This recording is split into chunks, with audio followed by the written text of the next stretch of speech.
وخاتم الأنبياء.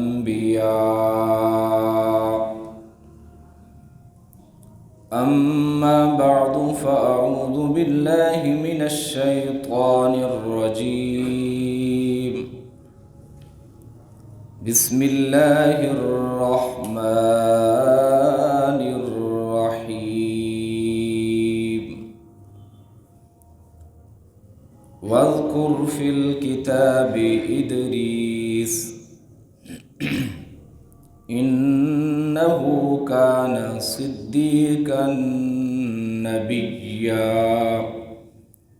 وقال الله تبارك وتعالى في كلامه المجيد والفرقان الحميد: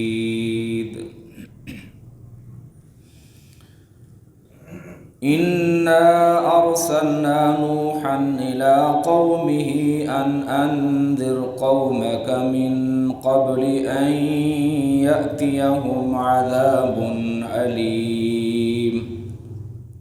صدق الله العظيم. سبحان ربك رب العزة عما يصفون وسلام على المرسلين والحمد لله رب العالمين. درود شریف پڑھنا. اللهم صل علی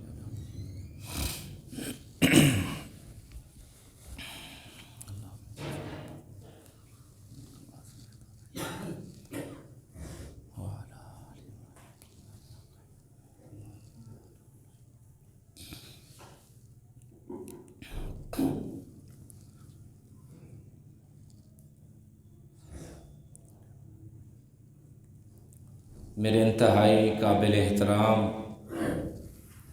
دوستوں، بزرگوں، عزیز ساتھیوں، اللہ رب العزت کی دربار کے اندر التجا ہے کہ رب تعالی ہمارا یہاں بیٹھنا، سننا، سنانا محض اپنی رضا کے لیے قبول و منظور فرمائے.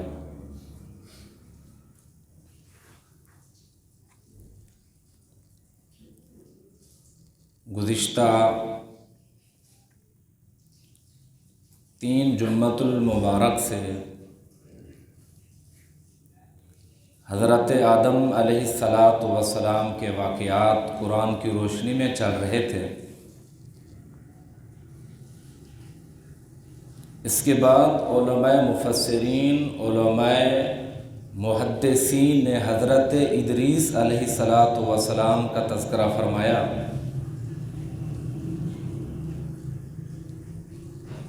کہ حضرت ادریس علیہ السلام اللہ تعالیٰ کے سچے اور برگزیدہ پیغمبر تھے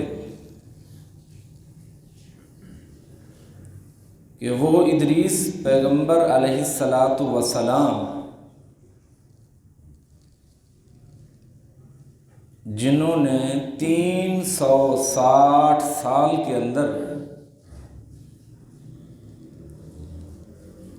حضرت آدم علیہ السلام کی زندگی کی مبارکہ کو دیکھا.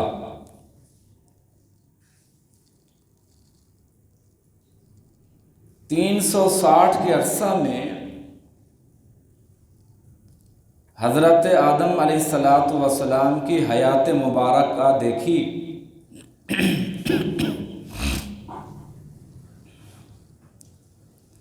اس کے بعد مالک کائنات نے حضرت ادریس علیہ السلام کو نبی بنا کر بھیجا.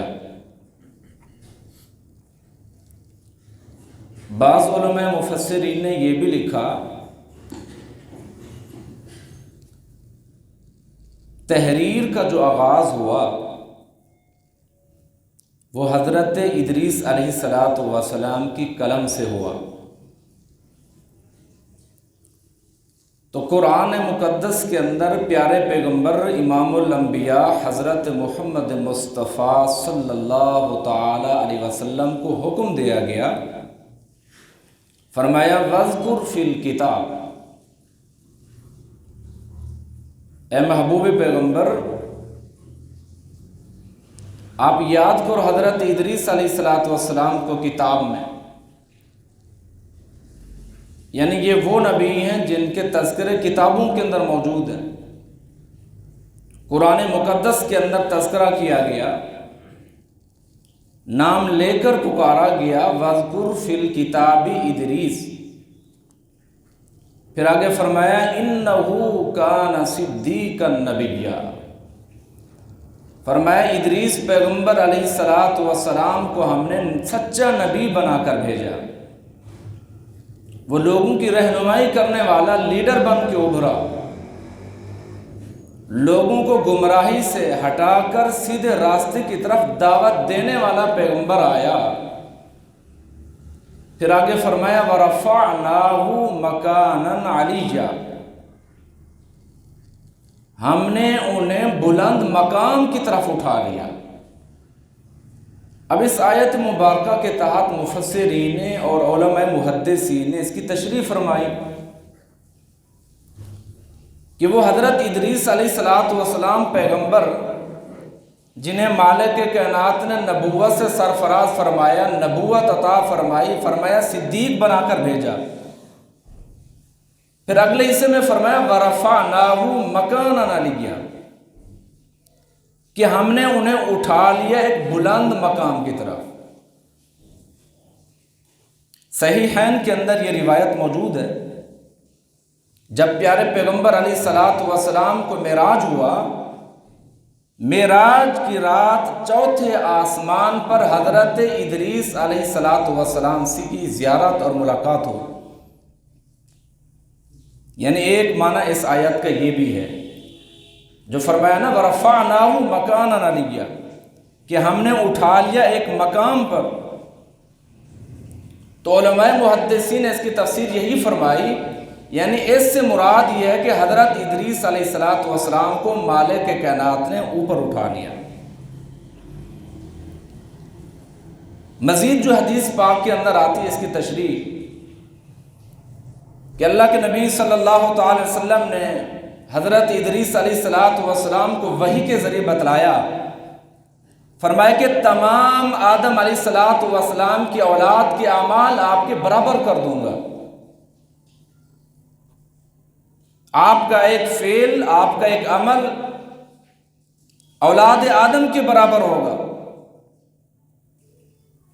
حضرت ادریس علیہ السلام کو مزید خواہش پیدا ہوئی کہ میری عمر کتنی باقی ہے، مزید جذبہ پیدا ہوا کہ میں اور نیکیاں کر سکوں، اپنے اعمال کے اندر اضافہ کر سکوں۔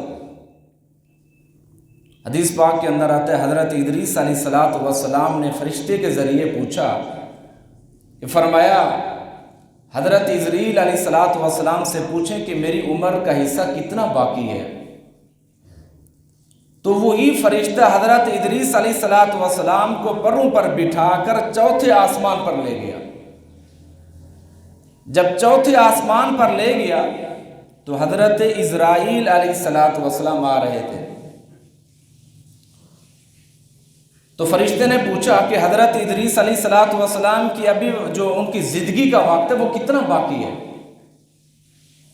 حضرت ادریس علیہ السلام نے یہ منظر دیکھا، اسرائیل علیہ السلام حیران ہوئے کہ مالک کائنات نے مجھے حکم دیا ہے ان کی روح قبض کرنے کا، میں یہ سوچ رہا تھا کہ وہ تو زمین پر ہیں، مجھے ابھی حکم ہوا ہے کہ ان کے جو ہے روح آپ قبض کریں ان کی چوتھے آسمان پر۔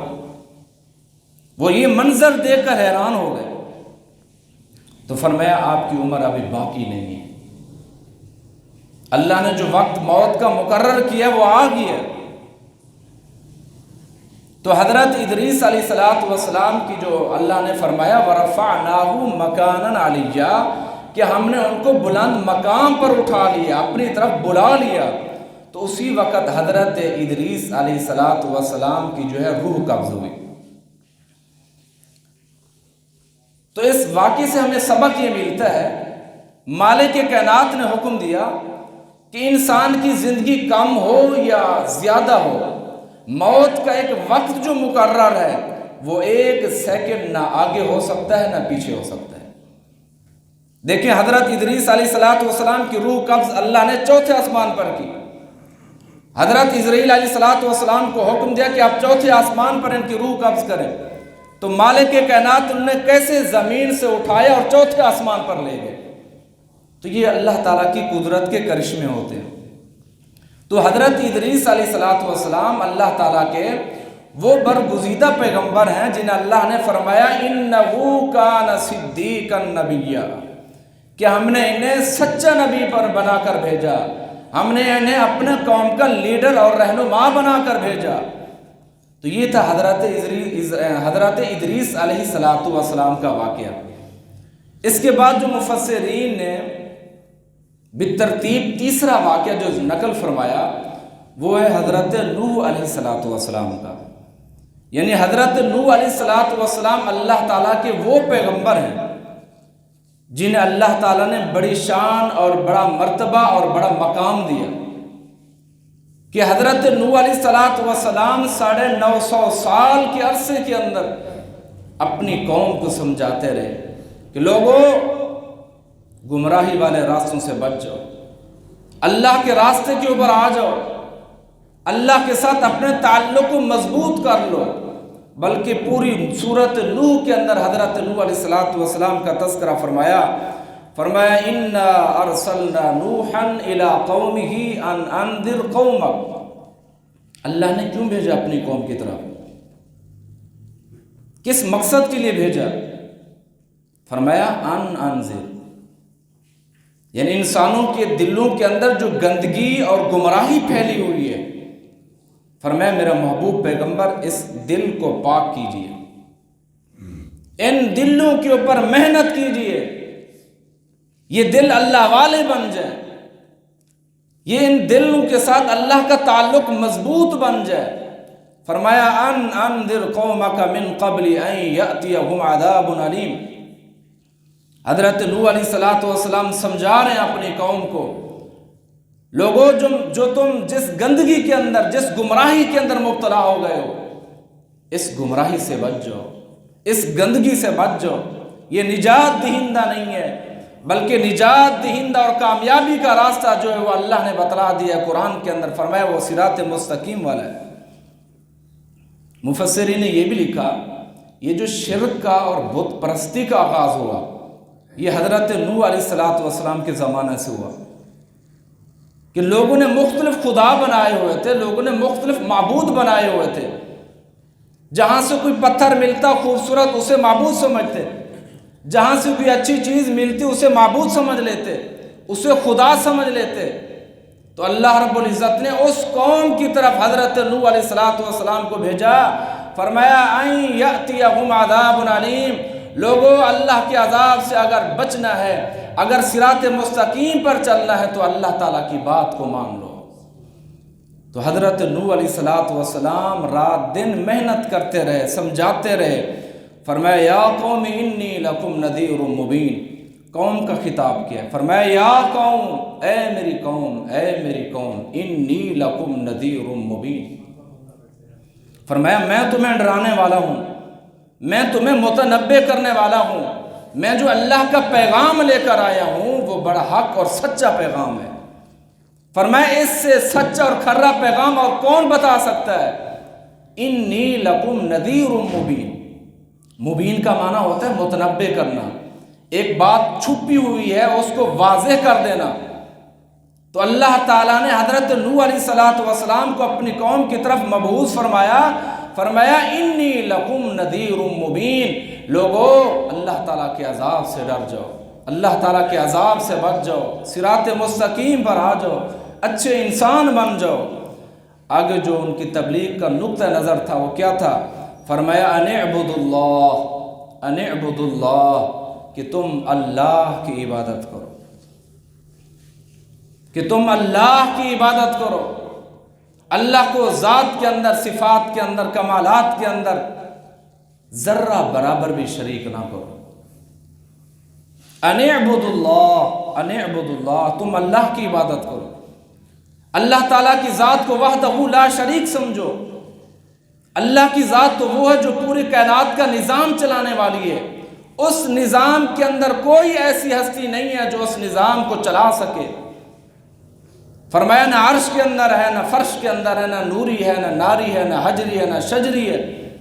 کوئی ذات ایسی نہیں ہے جو اللہ تعالیٰ کی ذات کے اندر، برکات کے اندر، صفات کے اندر، کمالات کے اندر شریک ہو، جو اس کے نظام کو چلا سکے۔ اللہ کی ذات تو بڑی احکم الحاکمین ذات ہے۔ اللہ کی ذات تو حی القیوم ہے، جو ہمیشہ سے زندہ اور ہمیشہ رہے گا۔ وہ ذات ہے لا تأخذہ سنۃ ولا نوم، نہ اسے نیند آتی ہے، نہ اسے اونگ آتی ہے، نہ وہ رب تھکتا ہے، وہ ان تمام چیزوں سے مبرہ اور پاک ہے۔ فرمایا اعبدوا اللہ، اے میری قوم کے لوگو اللہ کی عبادت کرو، اللہ کے ساتھ کسی کو شریک نہ کرو۔ لیکن وہ قوم شرک کے اندر مبتلا تھی، اللہ کو چھوڑ کر مختلف قسم کے انہوں نے معبود بنائے ہوئے تھے، ان کی عبادت کے اندر لگے ہوئے تھے۔ تو حضرت نوح علیہ السلام انہیں سمجھاتے رہے۔ 950 سال کے عرصہ کے اندر 80 یا 83 لوگ مسلمان ہوئے، ان کے پیروکار بنے، ان کی اتباع کرنے والے بنے۔ لیکن حضرت نوح علیہ السلام نے ہمت نہیں ہاری۔ حضرت نوح علیہ السلام کا جذبہ ایمانی اور غیرت اسلامی جو اللہ نے عطا کیا تھا اسی وقت تک باقی رہا۔ تو قرآن کہتے ہیں وَاتَّقُوهُ وَأَطِیعُوهُ کہ اللہ کی عبادت کرو، فرمایا وَاتَّقُوا ڈر جاؤ۔ ایک ہوتا ہے تقوی، ایک ہوتا ہے ڈرنا۔ ان دونوں چیزوں کے اندر اللہ نے فرق رکھا ہے۔ اللہ نے عذاب کے آثار ان کے سامنے دکھائے۔ حضرت نوح علیہ السلام نے تمام تر نشانیاں بتلائیں کہ اگر تم اللہ کی عبادت نہیں کرو گے، اللہ کو معبود برحق نہیں سمجھو گے، اللہ کو وحدہ لا شریک نہیں سمجھو گے، تو تیار ہو جاؤ عذاب کے لیے۔ فرمایا وَاتَّقُوهُ وَأَطِیعُونِ ڈر جاؤ اس سے، وَأَطِیعُونِ فرمایا میری اتباع کرو۔ یعنی اللہ نے جو کامیابی رکھی ہے، جو کامرانی رکھی ہے، جو نجات رکھی ہے، وہ اللہ نے اللہ کے نبیوں کی پیروی کے اندر رکھی ہے۔ اللہ کے نبی فرما رہے ہیں وَاتَّقُونِ، تو یہ گرامر کے اعتبار سے وَاتَّقُونِی یعنی اس کا معنی یوں بنے گا کہ میری اتباع کرو، میرے قدموں پہ چلو، میں جو تمہیں راستہ بتاتا رہا ہوں وہ حق اور سچ والا راستہ ہے۔ تو اللہ کے پیغمبر حضرت نوح علیہ السلام اپنی قوم کو سمجھاتے رہے۔ فرمائے یغفر لکم من ذنوبکم، جب تمہارا تعلق اللہ کے ساتھ مضبوط ہو جائے گا، تم اللہ کے ساتھ کسی کو شریک نہیں کرو گے، تمہارا تعلق اور تمہارا دامن گناہوں سے بچ جائے گا، صاف ہو جائے گا۔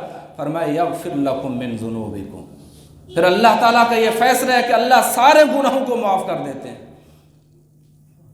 انسان ساری زندگی گناہ کر کے ہے، رب سے معافی مانگ لے تو رب سارے گناہ معاف کر دیتے ہیں۔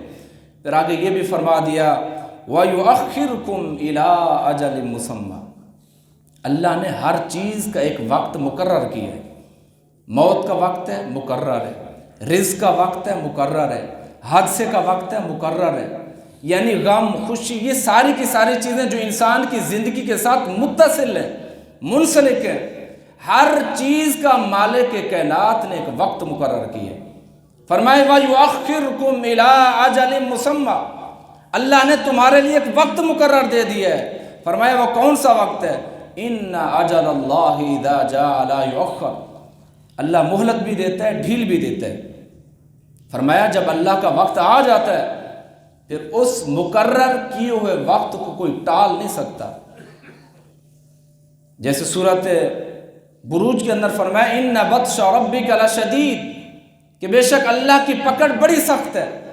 یعنی رب جسے پکڑنا چاہے کوئی چھڑا نہیں سکتا، رب جسے چھوڑنا چاہے کوئی پکڑ نہیں سکتا۔ تو مالک کائنات نے فرمایا اِذَا جَاءَ لَا يُؤَخَّرُ، جب اللہ تعالیٰ نے تمہیں مہلت دے دی ہے، وقت دے دیا ہدایت کا، جب وقت آ جائے گا پکڑنے کے اوپر، کوئی دنیا کی طاقت اسے چھڑا نہیں سکتی، کوئی دنیا کی طاقت اس کے اندر اثر رسوخ نہیں رکھ سکتی۔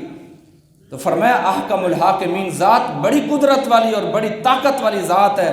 فرمایا من ذنوبکم ویؤخرکم الی اجل مسمی اذا جاء لا یؤخر لو کنتم تعلمون لو کنتم تعلمون.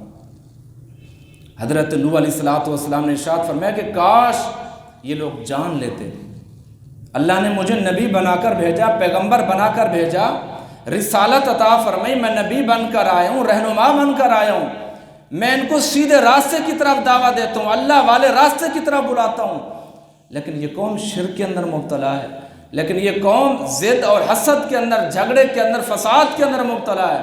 فرمایا لو کنتم تعلمون، کاش کہ یہ سیدھے راستے کو جان لیتے.